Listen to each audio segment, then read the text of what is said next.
आज जिस टॉपिक पे हम बात करने जा रहे हैं वो इस्लामाबाद के इवेंट के हवाले से बात करेंगे। एक इवेंट वहाँ पर होता है आज से 2 दिन पहले और उसपे बहुत सारी चीज़ें इंडिया से रिलेटेड हमें सुनने को भी मिली, जिसमें न्यूक्लियर अ, वॉर के हवाले से ज़िक्र किया गया इंडिया पाकिस्तान का और उसके साथ-साथ इंडस वाटर ट्रीटी के हवाले से भी ज़िक्र किया गया। बिलावल भुट्टो साहब ने पाकिस्तान से इंडिया को पाकिस्तान में बैठे-बैठे इंडिया को वार्न किया है कि अगर इंडिया ने अपनी हरकतें नहीं बदली तो हमें एक्शन लेना पड़ेगा। इस पे बात करेंगे तो आगाज़ हम मेजर साहब से करते हैं। मेजर साहब क्या कहना चाहेंगे उस मीटिंग के या उस इवेंट्स के हवाले से जो-जो चीज़ें हमें देखने को मिली और मुझे लगता है उसमें से कोई भी ऐसी जो एक स्टेटमेंट नहीं थी जो पॉज़िटिव हो या पीस का काम करे, बल्कि मुझे लगता था कि क्लैशिंग लेके सारे खड़े हैं और सारे जो है वो इंडिया को टारगेट कर रहे हैं। क्या कहेंगे मेजर साहब? अच्छा, बहुत शुक्रिया रिबाहा। तो एक तो ये है ना कि जब आप कह देती है ना कि जी कोई भी स्टेटमेंट ऐसी नहीं थी कि जिसको आप कहें कि जी वो कोई पॉजिटिव स्टेटमेंट थी। तो दोनों आपने बड़े ही मतलब क्या कहते हैं इसको फाइनल वर्ड्स इस्तेमाल कर दिए। कोई भी स्टेटमेंट मतलब एब्सोल्युटली नॉट। और उसके बाद आपने कहा कि जिसको आप पॉजिटिव भी कह सकें, तो पॉजिटिव भी बड़ा स्ट्रांग है। और फिर आपने जिक्र किया बिलावल भुट्टो साहब का। बिलावल भुट्टो साहब की एक फैमिली की लेगेसी है पॉलिटिक्स के अंदर। दूसरा यह है कि खुद मेरी नज़र में एक सॉफ्ट स्पोकन आदमी है। और दूसरा यह है कि he is a young politician. तो और फिर यह है कि पाकिस्तान पीपल्स पार्टी जो है वो पाकिस्तान में एक प्रोग्रेसिव पार्टी के तौर पे जानी जाती है, कि जहाँ पे फिर भी बहुत सारे मुश्किल मसाइल के ऊपर आप बातचीत कर सकते हैं। एटलीस्ट उनके पास इतनी और शकील साहब आपको ज्यादा डिटेल में बता देंगे कि पीपल्स पार्टी में फिर भी इतनी गुंजाइश है कि वहां पे आप होल हार्टेड डिबेट कर सकते हैं बहुत सख्त इश्यूज के ऊपर, कि जिनमें पाकिस्तान में इस्टेब्लिशमेंट खौफजदा हो जाती है बात करने के लिए, या जो हार्ड लाइनर्स हैं वो घबरा जाते हैं कि ये तो बरसों की मेहनत जो है वो ज़ाया हो जाएगी। तो ऐसे में मैं तो आपसे ये रिक्वेस्ट कर सकता हूँ कि ओपनिंग प्रोग्राम में इतनी कंक्लूसिव स्टेटमेंट ना इस्तेमाल करें। मेरे ख्याल में कि ये जो ये मेरी पर्सनल ओपिनियन है कि थोड़ा सा ट्रेंड आ गया कि सोशल मीडिया में पब्लिक अटेंशन लेने के लिए आप जब तक कोई ऐसी बात नहीं करेंगे कि जो आउट ऑफ द बॉक्स हो, जो अनहोनी हो, जो कैची हो, मतलब जिस तरह ये अमेरिका के सदर का स्टाइल है। आप देख रहे हैं कि पॉपुलिज्म जो है ना पूरी दुनिया में बढ़ रहा है। तो उसमें एकदम से स्टेटमेंट के सब इमिग्रेंट्स को निकाल दो, एकदम से स्टेटमेंट के जी हमारी इकोनॉमिक तबाही, हमारे कल्चर की तबाही इमिग्रेंट्स की। तो मतलब ये बड़ी स्ट्रॉन्ग स्टेटमेंट्स हैं, लेकिन वो इसलिए दी जाती हैं टू कैच अटेंशन। तो अब आप देखें ना, क्या क्या बिलावल भुट्टो साहब ये स्टेटमेंट ना देते और वो ये कहते हैं कि जी इंडस वाटर ट्रीटी के ऊपर दोनों मुल्कों को बातचीट करनी चाहिए, अपने इश्यूज को रिजॉल्व करना चाहिए, जो भी कहते, तो it would not draw attention. पर न्यूक्लियर का जिक्र करके, and that too coming from a guy who's taken as somebody who's soft spoken या who takes a middle line, तो वो देखे ना कि it became your first question। तो बहरहाल मैं ये समझता हूँ कि इंडिया पाकिस्तान को अगरचे हमारे बड़े मसाइल हैं, अगरचे हम डिटर्मिंड हैं कि जी हम एक दूसरे के साथ बातचीत नहीं करेंगे, अगरचे पाकिस्तान में अभी ये बड़ी कंसिडर्ड ओपिनियन बनती जा रही है कि इंडिया जो है वो ये जो हिंदुत्व की लाइन ले रहा है, तो उसके ऊपर इंडिया में hard line, extremist view, narrow view जो है वो बढ़ता जा रहा है। इंडिया में कभी किसी ने एक दूसरे को कम्युनिस्ट या ये नहीं कहा था कि मुसलमानों को सारों को बाहर निकाल दो, या जिसको मतलब इस्लाम चाहिए वो पाकिस्तान चला जाए। मतलब इस तरह की बातचीत इंडिया में नहीं सुनने को मिलती थी, लेकिन अभी वहां सुनने को मिल रही है। तो ऐसे में मेरा ओपिनियन ये है कि बावजूद इस सब के, मैं जब यूक्रेन को और ये रशिया को देखता हूँ, मैं जब ये इसराइल के ऑलमोस्ट फॉरएवर वॉर्स देखता हूँ मिडिल ईस्ट के अंदर, तो उससे मैं ये समझता हूँ कि इंडियंस के साथ बातचीत करना फिर भी बहुत आसान है। बावजूद तमाम हार्ड लाइन के इंडिया के साथ हमारी बातचीत होगी, मैं ये समझता हूँ। और मैं ये समझता हूँ कि इंडिया के साथ हम अपने जो कॉमन चैलेंजेस हैं उनके ऊपर भी रास्ता तलाश करने में कामयाब होंगे। ये मेरी ओपिनियन है। ये ऐसा है या नहीं है, ये एक अलग बात। और मैं ये समझता हूँ कि एक गॉड गिवन या भगवान गिवन बहुत अच्छा फैक्टर भी है, वो ये कि इंडिया पाकिस्तान एक दूसरे की भाषा बहुत अच्छे तरीके से समझते हैं और लहजा भी समझते हैं। नॉट ओनली कि भाषा समझते हैं। जिस तरह प्रोग्राम के शुरू में शकील चौधरी साहब, और मैं ऑडियंस को बता दूं कि ये मैं अपनी तरफ से बड़ी अच्छी टोपी लेके आया था और मैंने ये पहनी हुई थी, लेकिन चौधरी साहब ने और डॉक्टर अभिषेक मिश्रा ने मेरी इस टोपी का इतना मजाक उड़ाया कि फिर मैंने टोपी उतार दी।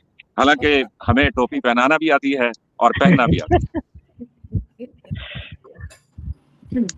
ज़बरदस्त। तो शकील सर आपकी तरफ बढ़ेंगे। आप क्या कहेंगे इस्लामाबाद के इस इवेंट के हवाले से?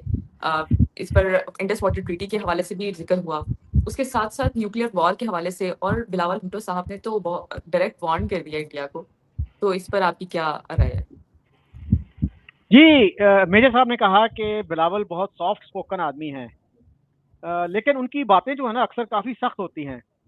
मसलन जब प्राइम मिनिस्टर मोदी आए लाहौर दिसंबर 2015 में, तो उसके बाद इन्होंने जो नारा लगाया था बिलावल साहब ने, एजेके में इलेक्शंस थे, और वो नारा था कि मोदी का जो यार है गद्दार है, गद्दार है। यानी उन्होंने नवाज शरीफ को, जो 3 दफ़ा हमारे प्राइम मिनिस्टर रह चुके हैं, उनको गद्दार डिक्लेयर कर दिया। तो ये हमारे यहाँ हमारी सियासत में जो है ना एक बहुत ही अनफॉर्चुनेट ट्रेंड है। कोई हार्डली कोई ऐसा पॉलिटिशियन होगा, ऐसा इंटेलेक्चुअल होगा जिसको गद्दार नहीं कहा गया। So Pakistan seems to have become the largest traitor producing factory in the world, and I can give you the whole list if you want. यानी जिन्ना साहब को भी नहीं बख्शा गया, उनको भी कहा गया कि जी ये क्विजलिंग आजम है। उसके बाद फिर सोहरवर्दी साहब, जिनको अब हीरो के तौर पे लिया जाता है, इस्लामाबाद में एक सड़क भी है सोहरवर्दी के नाम से, और फजलुल हक, जिन्होंने करारदाद पाकिस्तान या करारदाद लाहौर 1940 में पेश की थी, उनको भी गद्दार कहा गया। वो इलेक्टेड चीफ मिनिस्टर थे ईस्ट बंगाल के, और उनको जो है वहां से हटा के जेल में डाल दिया गया कि ये गद्दार है। तो अभी भी जो है ये बात करना कि जी न्यूक्लियर बम हम मार देंगे, और भी हमारे बहुत सारे लोग जो हैं इस तरह की बात करते रहे हैं। हमीद गुल साहब, जनरल हमीद गुल ने कहा था कि अगर कश्मीर हमें जिहाद से नहीं मिलता तो फिर हमें एटम बम के जरिए इसको हासिल करना चाहिए। मजीद निज़ामी साहब हमारे एक बड़े जनरली कंसिडर रिस्पेक्टेड जर्नलिस्ट जो हैं, बड़े बुजुर्ग जर्नलिस्ट थे, उनका बयान मौजूद है। वो कहते हैं मेरी दिली ख्वाहिश है कि मुझे बम के साथ, एक मिसाइल के साथ बांध के इंडिया पे गिरा दिया जाए। तो किसी ने फिर लिखा था कि क्या इनमें इतनी वो है, इतनी ताबकारी है कि एटम बम से भी ज्यादा है कि एटम बम के साथ इनको बांधना पड़ेगा। तो हमारे सीनियर लोग इस तरह की इररिस्पॉन्सिबल बातें करते रहे हैं। तो मेरा नहीं ख्याल कि एक सीरियस सेमिनार में इस तरह की धमकी की कोई गुंजाइश होनी चाहिए।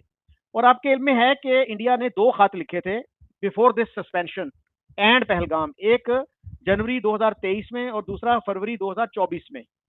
तो अनफॉर्चुनेटली हमारी तरफ से किसी ने जवाब देने की भी जहमत गवारा नहीं की, क्योंकि इस ट्रीटी में ये प्रोविजन मौजूद है कि इसको अमेंड किया जा सकता है, and they wanted to start negotiations के अब हालात बदल गए हैं तो हम इसको अमेंड करना चाहते हैं। तो उस पे जो है हमारी तरफ से कोई जवाब तक नहीं दिया गया।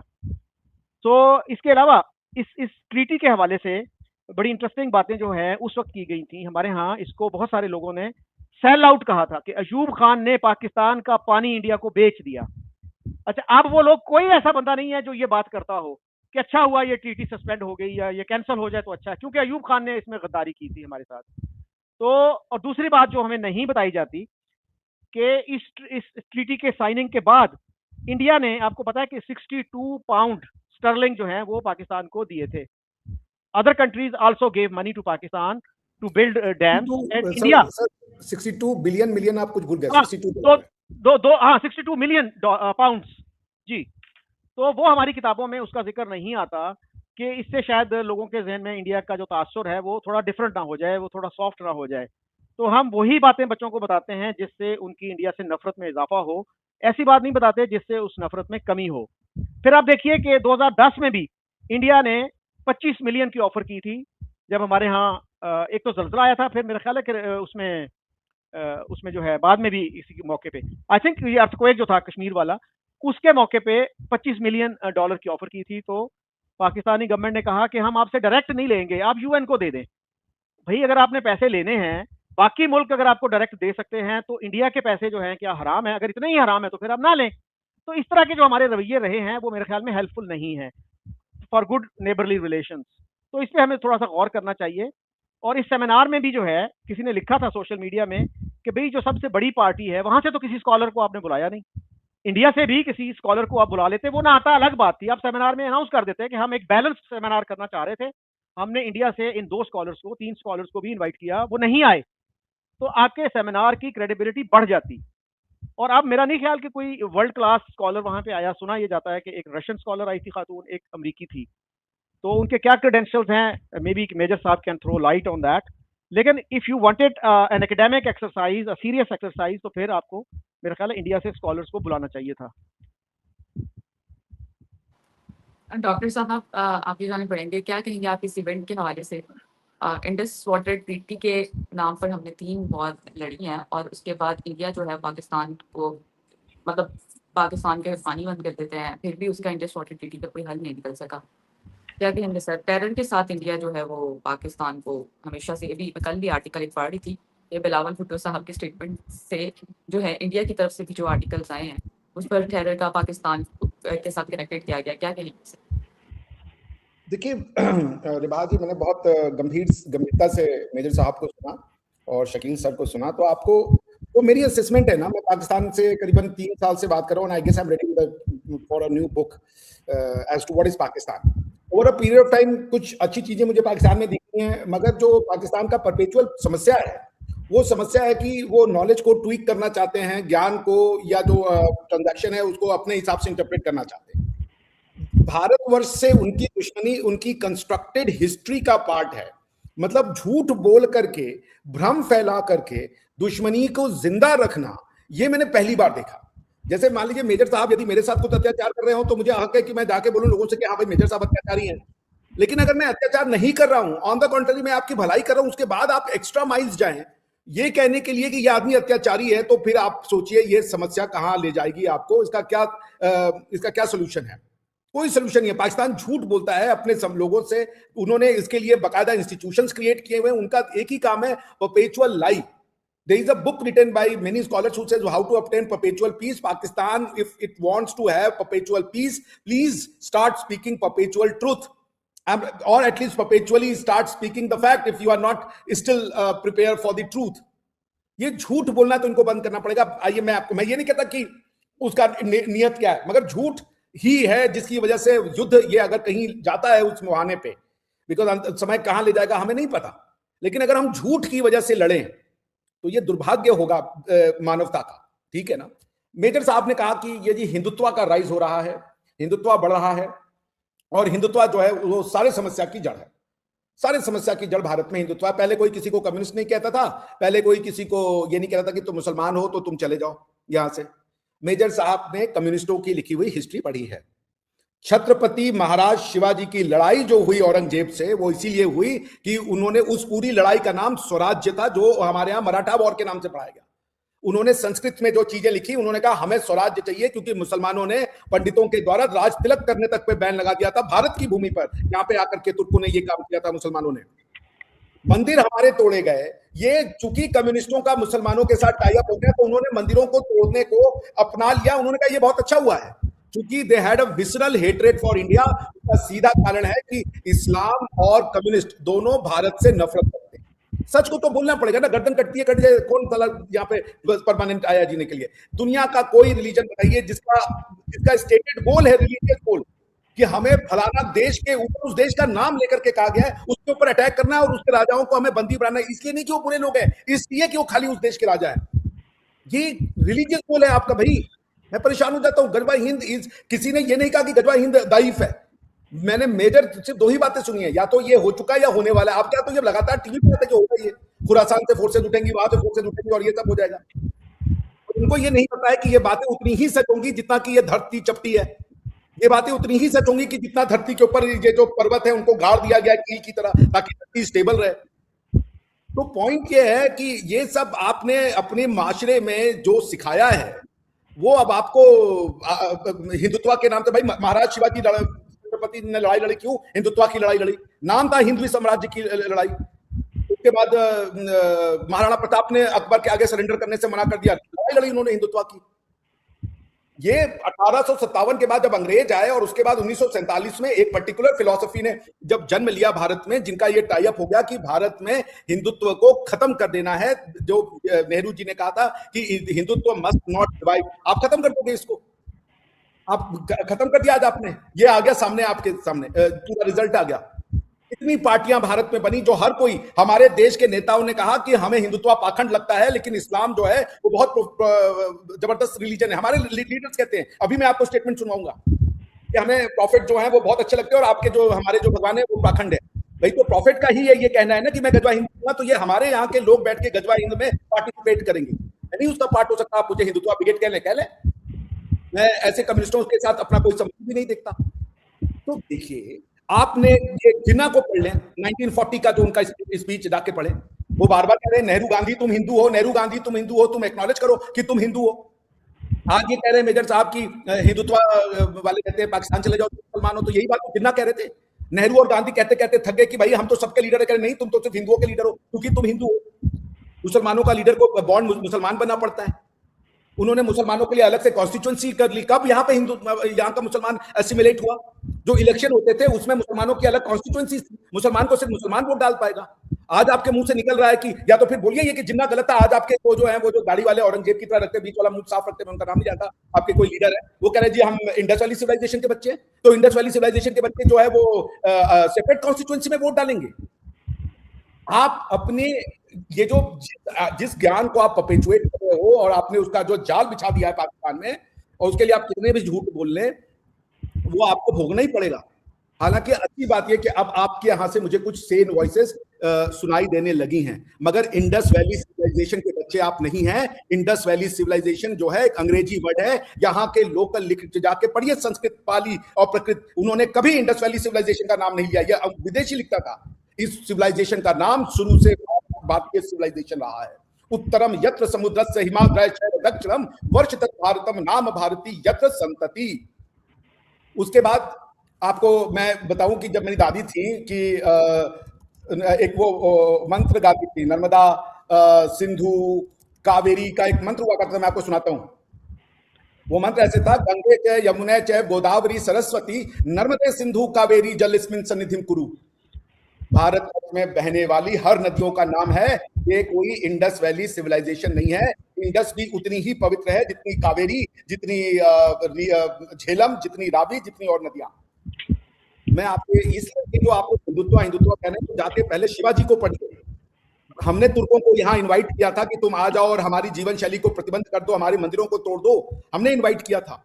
और अगर हम अपने मंदिरों को बचाने के लिए लड़े और अपने मंदिरों की, अपनी लाइफस्टाइल की प्रिजर्वेशन के लिए लड़े, तो हम बिगिट हैं, हम हिंदुत्व वाले हैं, आप कह लीजिए। दूसरी चीज मैं मेजर साहब से पूछना चाहूंगा, ये गद्दार जो है कॉन्सेप्ट, क्या पाकिस्तान का गद्दार होना और इस्लाम का गद्दार होना सेम चीज है? कैन समवन बी गद्दार to Pakistan but not a Islamic गद्दार? और कि इस्लाम से ही गद्दारी पाकिस्तान की गद्दारी होगी? अगर कोई आदमी रिलीजन से हट के अपनी धरती की वेलफेयर की बात कहता है कि ये धरती इंडस वैली सिविलाइजेशन की है, उसने तो इस्लाम को तोड़ दिया। क्योंकि आप तो पढ़ाए हो, पाकिस्तान का मतलब ला इलाहा इल्लल्लाह, और इंडस वैली सिविलाइजेशन में तो मूर्तियों की पूजा होती थी। उसमें तो भगवान शंकर की प्रोटोटाइप जो योगी शिव की जो वो मिली है मूर्तियां, उस सिविलाइजेशन को तो आप डिस्ट्रॉय करने आए थे भाई। ये लोग तो सिविलाइजेशन को डिस्ट्रॉय करने आए थे। आज तक आपने अपनी हिस्ट्री मुगलों को बनाई है, और ये इसी हिस्ट्री और इसी कॉन्सेप्ट को डिस्ट्रॉय करने आए थे। आज आप कह रहे हो इंडस वैली सिविलाइजेशन के बच्चे हैं जी। तो इंडस वैली सिविलाइजेशन के बच्चे जो है वो तैमूर को हीरो बनाएंगे, वो गौरी गजनवी को हीरो बनाएंगे, या शिवाजी महाराज को हीरो बनाएंगे। पर क्या शिवाजी महाराज आपका हीरो हो सकता है? वो तो हिंदू है। तो अगर कोई शिवाजी महाराज को पाकिस्तान की धरती पे अपना हीरो बनाता है, तो मुझे ये बताइए, वो पाकिस्तान का गद्दार है या वो इस्लाम का गद्दार है? तो ये बात मैं नहीं समझ पाता। अब ये हिंदुत्व की बात खाली मुस्लिम करते हैं। अरे भैया, मैंने बार बार कहा कि आप जाके पढ़ें डायरेक्ट एक्शन डे के बारे में, सोहरावर्दी, और ये बार बार आपको फोर्स के अलावा कोई भाषा ही नहीं समझ में आती, सिवाय हर बात पे फोर्स। हम हाथ तोड़ देंगे, मुंह तोड़ देंगे, नाक तोड़ देंगे, आंख की वो पुतली निकाल के गोलियां खेल देंगे, और हमारे पास ये है वो है। अरे फोर्स से आप कुछ नहीं कर पाइएगा। अमेरिका के पास इतनी फोर्सेस ने क्या कर लिया अमेरिका ने अब ईरान में? कुछ नहीं। फोर्स का जमाना जा चुका है। जितनी जल्दी आपकी बात समझ में आ जाए। और मैं बार बार कहता हूँ, सारे आपके इस्लामिक लॉ जो है वो इंटरनेशनल ह्यूमैनिटेरियन लॉ के भी अगेंस्ट में थे। मैं किसी कॉन्ट्रैक्ट की बात नहीं कर रहा हूं, मैं लॉ की बात कर रहा हूं। इंटरनेशनल ह्यूमैनिटेरियन लॉ में आप किसी भी प्रिजनर ऑफ वॉर को या किसी भी जगह पे आग नहीं लगा सकते, किसी और की बच्ची बेटियां और उनकी प्रॉपर्टी को जला नहीं सकते। Pillage has been prohibited. और आप तो ये सब करते आए हो, ये आपके हीरो हैं। मैं फिर कह रहा हूं, अगर इंडस वैली सिविलाइजेशन को अपनाना है तो रिलीजन इस्लाम को स्पिरिचुअल कॉन्टेक्स्ट में देखिए। मैं आपके साथ कहूंगा अल्लाहू अल्लाहू अल्लाहू अल्लाहू अकबर, मुझे कोई ऑब्जेक्शन नहीं भैया। लेकिन एक बात इतना याद रखिए, प्रभु श्री राम ने नहीं कहा कि जाके अरबिया पे हमला करो, लेकिन आपके लोगों ने कहा है कि जाके हिंदुस्तान पे हमला करो। दोनों का अंतर आपको समझना पड़ेगा। और जब तक आप ये अपने बच्चों को नहीं समझाएंगे, आप अपने भाई से लड़ रहे हैं।